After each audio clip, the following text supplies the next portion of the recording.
Historic breakdown of India-Canada ties.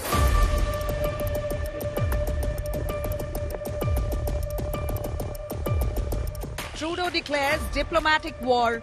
Canada and India have a long and storied history rooted in people-to-people ties, business and trade.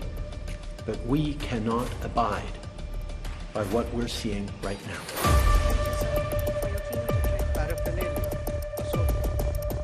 India puts Trudeau government on notice.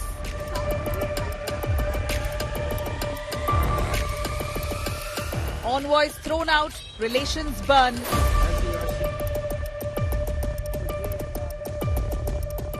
Furious India gives it right back. India-Canada showdown. So what next in the crossfire between India and Canada? After a 24-hour escalation that was triggered by Canada, both countries are without high commissioners in the next couple of days. It is a huge downgrading of diplomatic relations between the two countries. But as opposition parties now rally behind the Modi government, the question is, how much more pain is India willing to inflict on Justin Trudeau of Canada? Thanks for being with me. I'm Shiv. This is India First.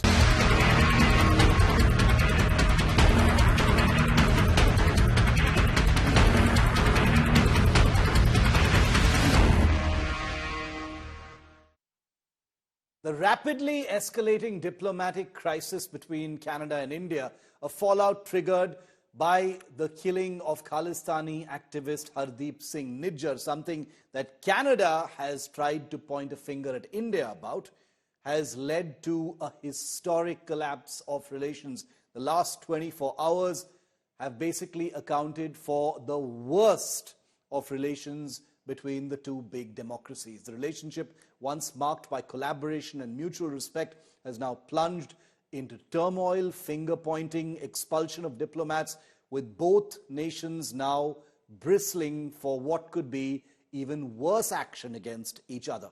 This as Canada approaches a crucial election year. Take a look. Indo-Canadian ties have collapsed completely with the expulsion of top diplomats from the two countries. The downward spiral in the ties between the two countries started with the assassination of Khalistani terrorist and Canadian citizen Hardeep Singh Nijjar on June 18 last year. Nijjar was gunned down in a parking lot of a Gurdwara in Surrey, British Columbia. 3 months later, in September, Prime Minister Justin Trudeau, in a dramatic announcement in Parliament, linked India to Nijjar's killing.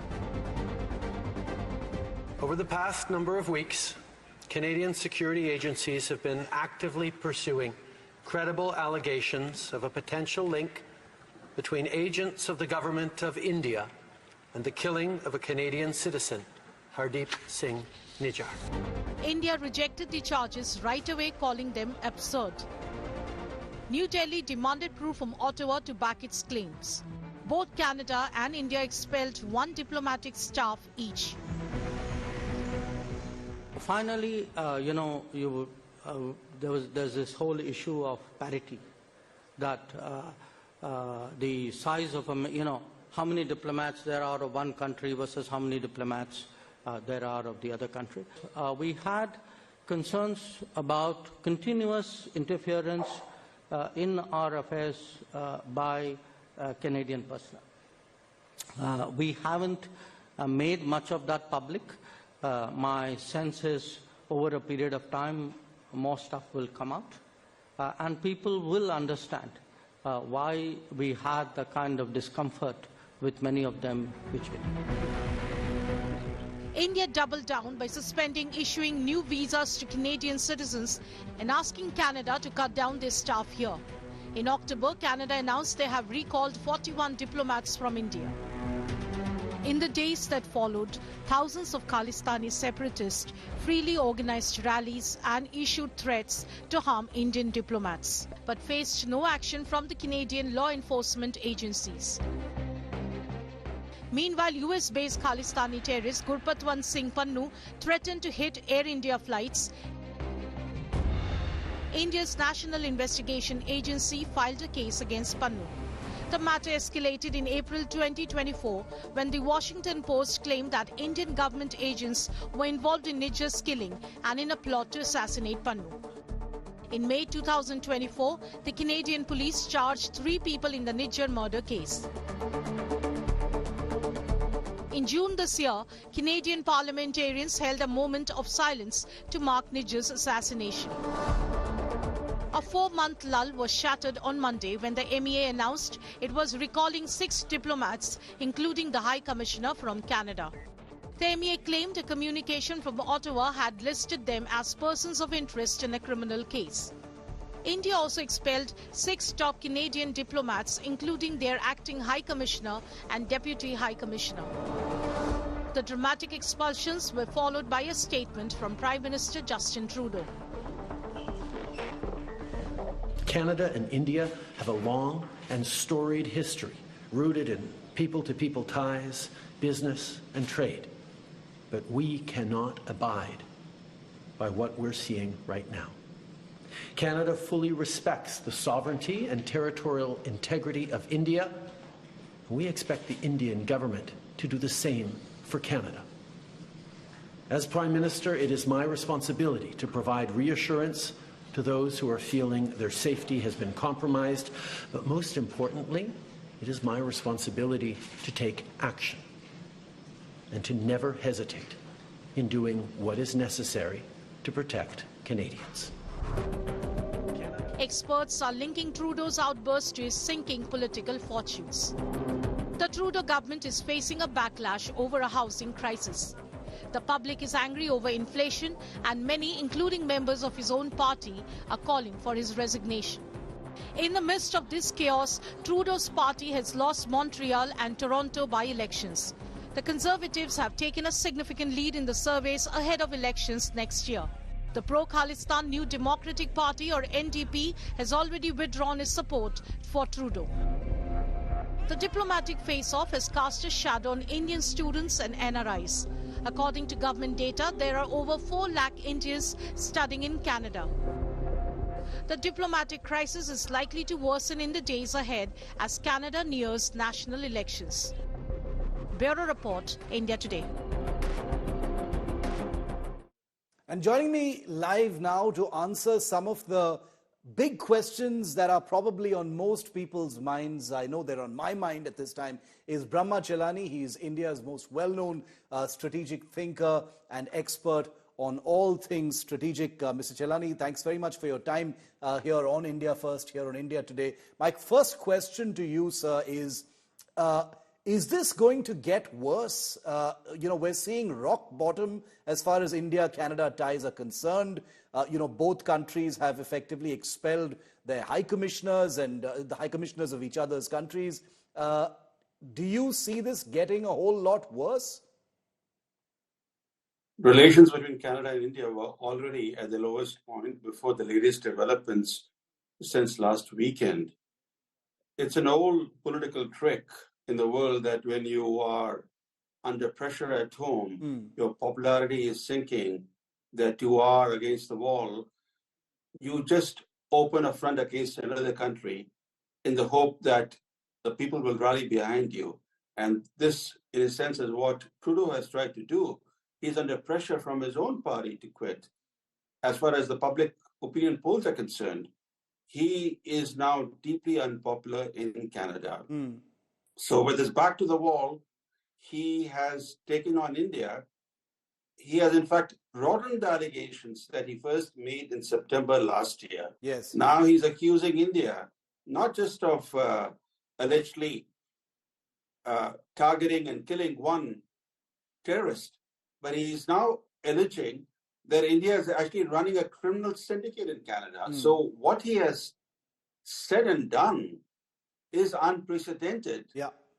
The relationship between Canada and India is now virtually ruptured because the top diplomats of each country have been expelled. So only the junior and middle staff would be manning these high commissions and consulates, which in effect would mean that the relationship would be virtually frozen.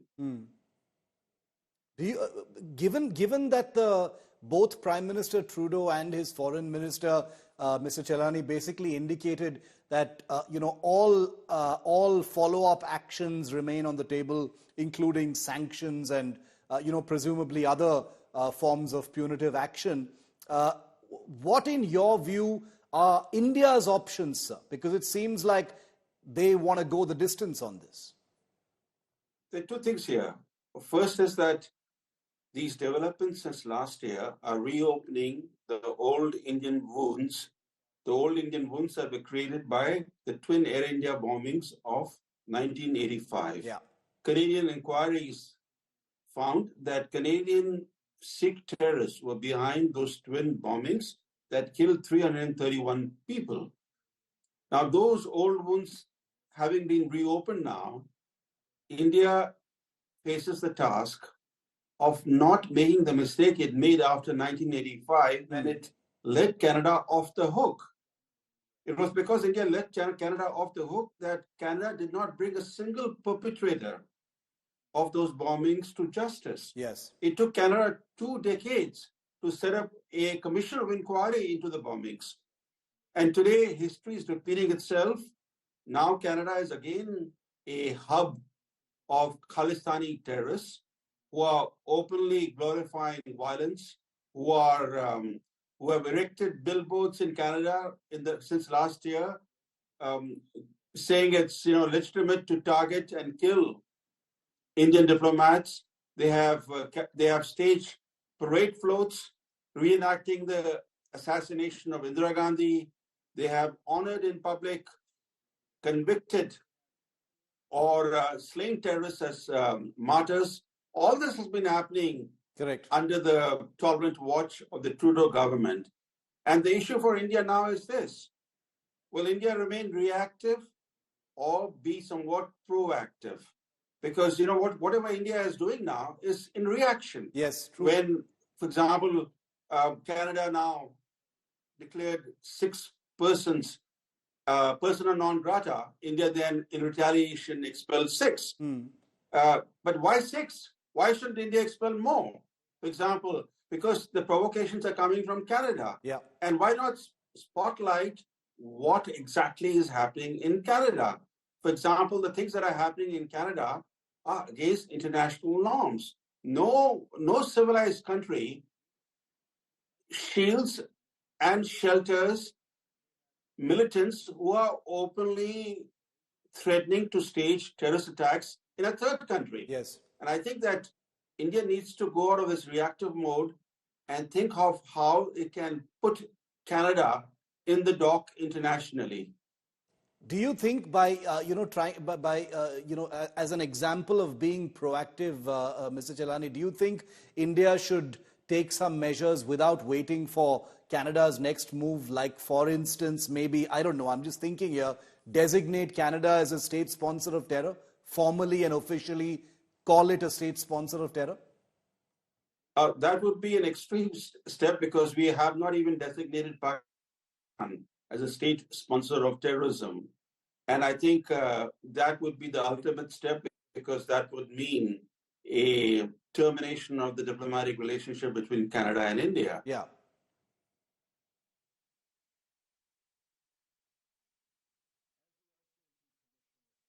Fences with Canada, that effort has come to a naught. Prime Minister Modi met with Trudeau in Laos, hoping that constructive dialogue could help mend fences. Then Modi even allowed his NSA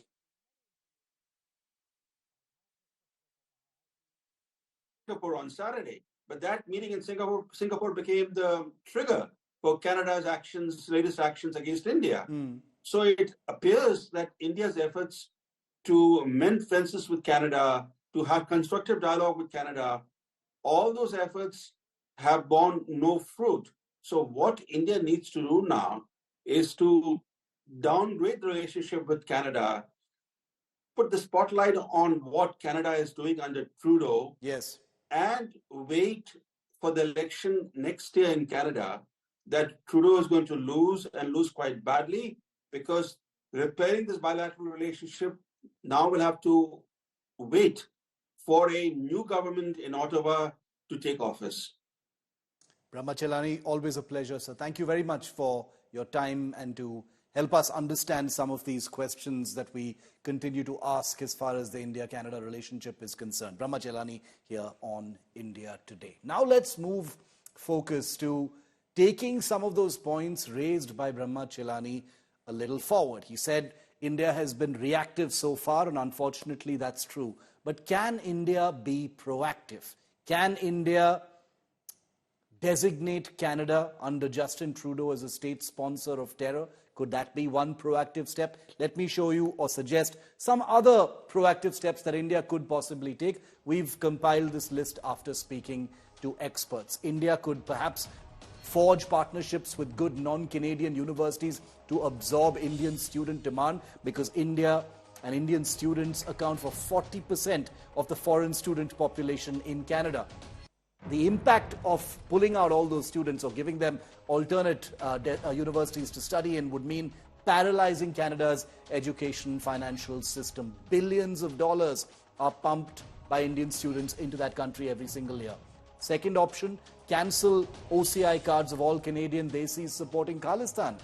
Do your due diligence, scrutinize images and dossiers and cancel their OCI cards. The impact this will have is that Khalistanis will think twice about supporting the movement, because if you hit their facilities, their travel freedom, boy, are they going to fall in line very, very quickly. Action number 3, possibly, suspend property rights of Khalistani supporters until and if they get new visas, which they probably won't. The impact of this will be Khalistanis could en masse give up this so-called movement that is sponsored by Canada. Action number 4, suspend multiple entry visas to suspect Canadian Indians. Why should they enjoy the benefits of a multiple entry visa to a country like India? This will impact community-level blowback against the Trudeau government in an election year. Action number 5, activate trade sanctions against Canada. As a top 10 trading partner of Canada, it could cost Canada billions and will have a direct impact. Now remember, all of these possible actions may seem quite simple, but remember, India will be impacted as well. And that always has to be kept in perspective, because the truth is, a never-seen-before collapse of India and Canada's ties has happened over the last 24 hours. But the impact of this diplomatic breakdown won't be just between the two governments. In fact, the impact won't be on the governments at all, but on people, on trade, on economy. Bilateral trade between India and Canada has grown manifold over the years. Will this flare-up have a big impact on economy and trade? Take a look. Just over a year after everyone thought that the worst is over in the India-Canada ties, came this shocker from Canadian Prime Minister. As the RCMP Commissioner stated earlier, they have clear and compelling evidence that agents of the Government of India have engaged in and continue to engage in activities that pose a significant threat to public safety. Diplomatic tensions between the two countries have again ratcheted up, with India expelling 6 Canadian diplomats, including the acting High Commissioner, and withdrawing its own High Commissioner and several other envoys from Ottawa. Then came this statement, which could potentially impact business ties between India and Canada. The NDP are calling for more severe action. You've expelled diplomats, but they're saying sanctions are warranted given the severity of the allegations leveled today. Is the federal government considering sanctions against India? And if it's not sanctions, what other steps are you considering taking? So today was a really important step. When you look at what is available in our toolbox, expulsing diplomats is one of the highest level, the highest and the toughest measure that a country can take under the Vienna Convention. For the rest, we'll continue to push India to make sure that they cooperate. We'll continue to engage with our Five Eyes partners. We'll continue to engage with also all our G7 partners, and everything is on the table. Analysts, however, are of the view that the diplomatic flare-up is unlikely to cinch the trade ties. They feel that the private trade is unlikely to be affected in the long term, given the deep ties the two countries have shared with each other in trade. According to Invest India, Canada was the 17th largest investor in India between April 2000 and June 2024, with Canadian foreign direct investments at $3.9 billion during the period. Currently, there are more than 600 Canadian companies present in India. Trade between the two nations has risen gradually but steadily in the past 5 years, barring a COVID-era dip. Bilateral trade rose more than 23% between 2019 and 2024. A case in point is China. The diplomatic freeze after the Galwan clashes in 2020 and the subsequent border standoff has still not thawed. But this has not stopped China from overtaking the United States as India's largest trade partner in 23-24. The increase in trade activity happened despite greater scrutiny by the government of India on investments and imports from China. India is also among the more popular destinations for Canadian pension fund investments. Biggies like Canada Pension Plan Investment Board, Ontario Teachers Pension Plan, CPTQ, and the Ontario Municipal Employees Retirement System, which control hundreds of billions of dollars in pension money, have invested more than $50 billion in India. Other companies like Sun Life Financial, British Columbia Investment Management Corporation, Fairfax Financial Holdings and Brookfield Asset Management are also invested deep into India. Big Indian companies like the Aditya Birla Group, Tata Consultancy Services, Infosys and Wipro have a large presence in Canada and have created hundreds of thousands of jobs. Canada also is one of the biggest suppliers of lentil or dal to India. In 2023, it accounted for more than half of all dal imports. India also depends on Canada for potash, an essential ingredient in fertilizer production. Other big imports from Canada include the pharma products, timber and pulp, among others. Analysts believe that the Canadian government's actions against India are dictated by politics. Justin Trudeau's Liberal Party of Canada is on a sticky wicket, and the Canadian Prime Minister is seen pandering to as many interests as he possibly can before elections next year in September-October. Bureau Report, Business Today Television. Here's some perspective on what the fallout of this very, very aggressive meltdown, this crossfire between India and Canada, has caused so far and what could be worse impacted. Like I said, 40% of international students in Canada come from India. That's nearly half. Indian students add $16.3 billion to Canada's economy on an annual basis. $16.3 billion. Indian students are key to expertise and academics in Canada. India could block Canada's inclusion in key international groups, and Canada's marginalization on Indo-Pacific institutions, which happen to be a pet project for Justin Trudeau, could also be a thing of the past should India choose to block Canada's efforts. Now let's answer some important questions that many Indians, remember, huge immigration, large student population, many people in India who travel to Canada frequently. These are questions that they have on their minds. So I'm going to try and answer some of those for you. What happens to your current visa if you have a visa to Canada? There is no bar on traveling if you have a valid visa. Either from Canada or from India, there is no bar on any kind of travel if you have a valid visa document. Can your child return from Canada on their existing visa? Yes, no problem for valid Canadian visa holders. So if you have a child studying in Canada, no problem on their current visa at all.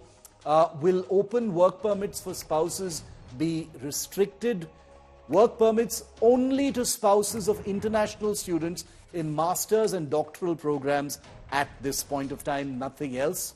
Question number 4, can you travel to Canada? Yes, you can travel to Canada. It's the same visa application process. No bar on Indian travelers for now, but there is a possibility with a pared down High Commission that it could take longer. There may be longer procedures as far as granting of visas is concerned. Now, I want to specifically answer some questions about students and families of students and potential students looking at Canada. Can these diplomatic tensions affect student visa applications?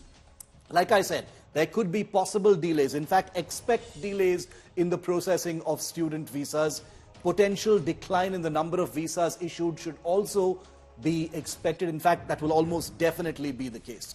Can processing time for student visas be delayed? Like I said, may take longer as staffing has been reduced considerably at Canadian consulates and the High Commission in India.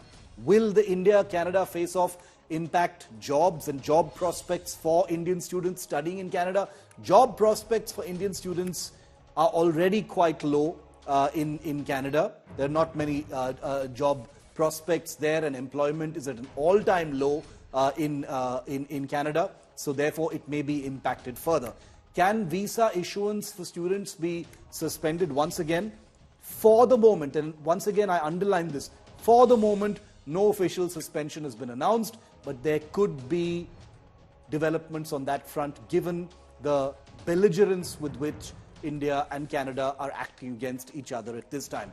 How has the cap on international student visas impacted Indian applicants? Well, there's a new cap of 360,000 international student visas for 2 years and represents a 35% dip. What to do if you face difficulties with your visa applications? You'll have to contact your educational institutions that have granted your child admission or immigration consultants. It is a slippery slope, and I will freely admit that there are many uncertainties here. The best thing you can do is call the university or the college that has given you admission and seek their advice on how to go about it. Will a visa rejection rate go up now? Well, a number of new study permit applications for 2025 will be reassessed. This doesn't technically mean that these visas have been denied, but there may be a call for a reassessment given the new configuration of high commissions both in India and in Canada. Shashank Mattu, my colleague who's been tracking and answering some of these questions all day, is with me live. Shashank, how will diplomatic tensions impact the processing of visa applications? It appears that there's nothing to have sleepless nights over, but delays, procedural issues could impact people, especially students looking to travel. Impacts of this diplomatic confrontation between India and Canada could be on the relationship when it comes to visas for students. You might recall that the last time India and Canada had a major confrontation in September 2023, it led to several Canadian diplomats being expelled from India. Yeah. Several of those people were consular officials, which meant that processing visas, including student visas for Indian students, became that much harder. What we've also seen now is that the Indian government has asked the top six, some of the top 6 diplomats of the Canadian High Commission to leave the country, which is going to make it that much harder for the regular working of the High Commission. And we can also, I think, expect some impact on the processing of visas. You might also recall at that point in time that India had, citing security concerns, closed off the processing of visas for Canadians hoping to come into India. So absolutely, these political tensions have had impacts on visas being issued for students as well as for people who want to travel back and forth between the two countries. And it is not implausible that this latest round of tensions will also see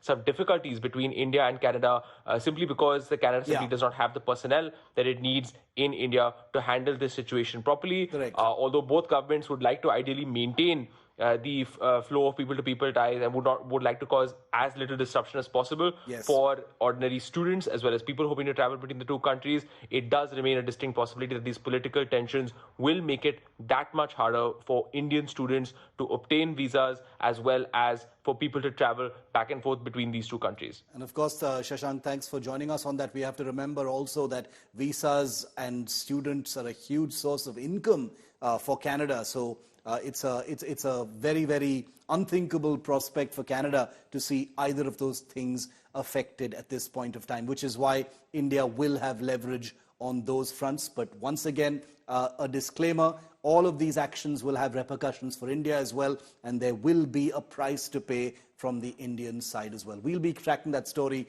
very, very closely here on India Today. Moving on now, India and the United States today signed a historic 32,000 crore rupee deal for the acquisition of 31 MQ-9B Sea Guardian drones for the Indian Armed Forces, along with the establishment of an extensive maintenance, repair and overhaul facility in India. These drones, among the top-of-the-line derivatives of the legendary Predator drones, 31 of which will begin deliveries in 4 years from now. 16 of them will go to the Indian Navy, and 8 each will go to the Indian Army and the Indian Air Force. These drones are high-performance drones capable of staying in the air for days together, conducting long-range surveillance, mapping huge amounts of area, and giving India a game-changing way to keep tabs on its borders, on its oceanic territories, on its exclusive economic zones, the entire Indian Ocean, trouble spots, and we are surrounded by so many of those. At a time when the neighborhood is bustling, when there are conflicts being fought, when there are governments falling, and when there is hostility, especially from China in the Indian Ocean, these drones will provide a capability that the Indian military has never possessed before. Not least, this is the first time that drones operated by India will be armed. That's right, these Sea Guardian drones are capable of firing missiles and bombs and are able to track submarines as well in the Indian Ocean. So whichever way you look at it, these drones, which come at an eye-watering cost of 32,000 crore rupees for 31 of these drones, including the cost of the drones themselves, is going to be one of the biggest, in fact the second biggest deal that India has ever signed with the United States. ये नया जो अभी CCS ने approval किया है 31 predators का, ये 16 जो है वो लैंड यूज के, लैंड बाउंड्री में, तो और 15 है वो समुद्र के लिए, हम लोग के नेवी के लिए. ये बहुत ही बड़ी कैपेबिलिटी एनहांसमेंट है, specially in the field of maritime surveillance. Now, especially in the maritime domain, I'm telling that the whole action starts. जो एक्शन स्टार्ट होता है वो सबसे पहले हमें ये पता करना है कि मैरीटाइम डोमेन में हो क्या रहा है, कौन है, कहाँ है और क्या कर रहा है. तो ये सबसे इम्पोर्टेंट है. तो इसलिए ये जो प्रेडेटर ड्रोन्स हैं जिनकी जो कि कई घंटों तक हवा में रह सकते हैं, ये हमारे लिए बहुत उपलब्ध सिद्ध होंगे.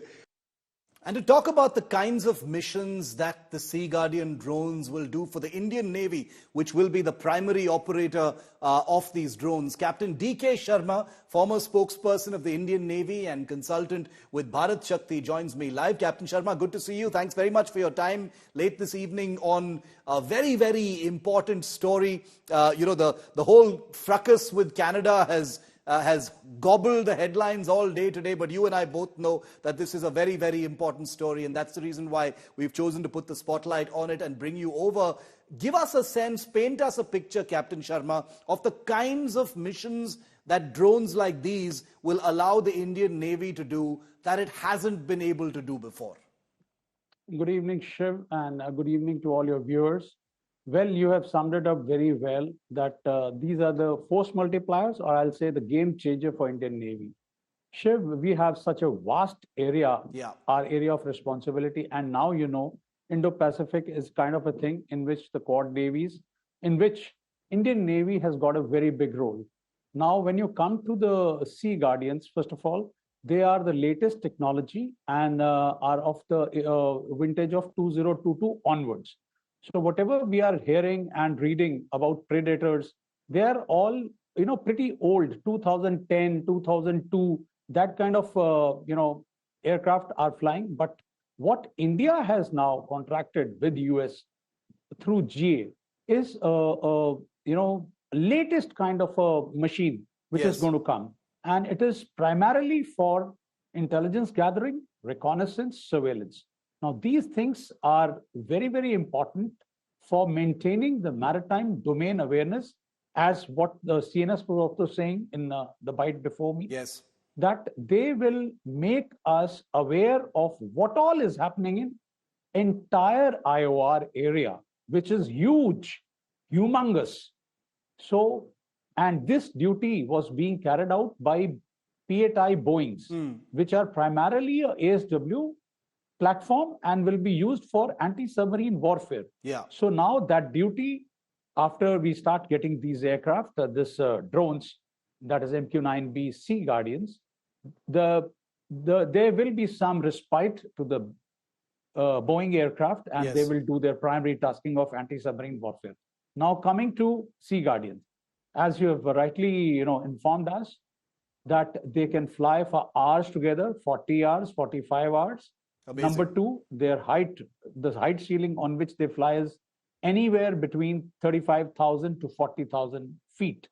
Number three, they will be carrying, as of now, they are capable of carrying Hellfire missiles, the precision guided bombs, as well as sonobuoys. Yes. Now, insofar as the Navy is concerned, the sonobuoy carrying capability is so important for us that, let me tell you, the enemy submarines now will have to, really plan their missions very discreetly. Yes. Otherwise, guaranteed, they will be detected, localized, and we can, if required, we can prosecute them with the help of these drones in air, and then the PATIs will take over. And of course, then the fleets are there to react as per the situation. Number two, these Sea Guardians are capable of flying in any weather condition. They have electro-optical infrared sensors on board. And one very important thing is that all these sensors are AI enabled, which means, Shiv, that if I have flown a sortie today, and if I go tomorrow, it will tell us exactly what are the changes which has happened. Nobody has to, decipher the picture.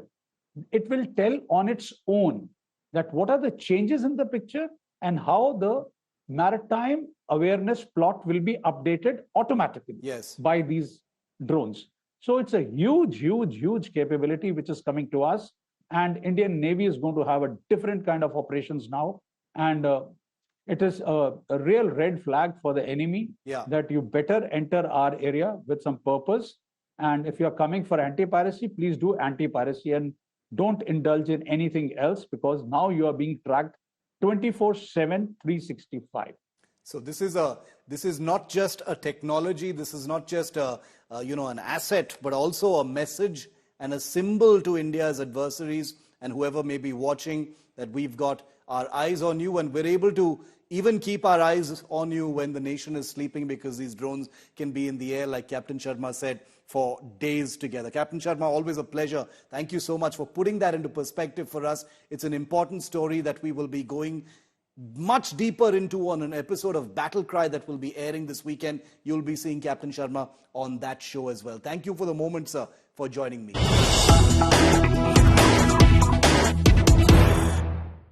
And the news breaking today is that Salman Khan's security has been beefed up in view of the threat to him in light of the killing of Baba Siddiqui, a close friend of Salman's. Y+ security and a police escort has been granted to actor Salman Khan. This includes 24/7 police surveillance at Salman's home and farmhouse. AI-enabled CCTV cameras have been installed at Salman's home. Galaxy Apartments in Bandra stands fully fortified right now. So Salman Khan getting much higher security than he already enjoys in the wake of the killing of Baba Siddiqui, NCP Ajit Pawar leader, a person who was well known to Salman Khan, and in the wake of the Lawrence Bishnoi gang that has targeted Salman Khan's residence in the past, claiming credit for the killing of Baba Siddiqui. Well, the probe has intensified into Baba Siddiqui's killing in the wake of the NCP leader's murder. The Lawrence Bishnoi gang, like I said, is under heavy scrutiny as authorities investigate their potential involvement. The Mumbai police are currently searching for a 7th suspect in the case, while 3 arrests have already been made. Mumbai police has detained 2 more people from Bahraich in Uttar Pradesh. One of the 2 detained person, Harish, in whose scrap shop Dharmaraj and Shiv Prasad Gautam worked in Pune. The investigation is exploring multiple angles, including the possibility that the connection to Salman Khan may be a smokescreen for something else. Authorities suspect that the Bishnoi gang may have acted as contract killers, with the contract for Baba Siddiqui's killing potentially originating from a different party entirely. Meanwhile, it has come to light that one of the accused, Praveen Lonkar, provided financial and logistical support for the operation, while his brother Shubham Lonkar arranged the weapons used in the killing of Baba Siddiqui. Well, all the news will continue to be tracked overnight here on India Today as well. Thanks so much for watching India First.